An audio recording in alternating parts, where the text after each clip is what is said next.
अस्सलाम वालेकुम। यह है करीम न्यूज स्टूडियो। गोटकी से जफर सिद्दीकी की report. Shah Abdul Latif university Ghotki campus के शोबा कंप्यूटर साइंस के जेर तमाम सॉफ्टवेयर एक्सपो 2025 का इनेकाद, जिसमें तलबा व तलबात ने अपने आखिरी साल के प्रोजेक्ट्स नुमाइश के लिए पेश किए।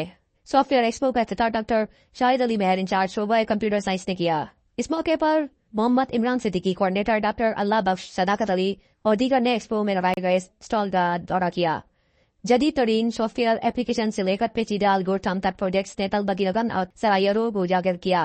इस मौके पर डॉक्टर शाहिद अली मेहर इंचार्ज शोबा कंप्यूटर साइंस से तकरीर से खिताब करते हुए कहा कि सॉफ्टवेयर एक्सपो 2025 टेक्नोलॉजी ताकत और मुस्तकबिल की तस्कीर के लिए नौजवान दैनों की बेपनाह सलाहियत का सबूत है।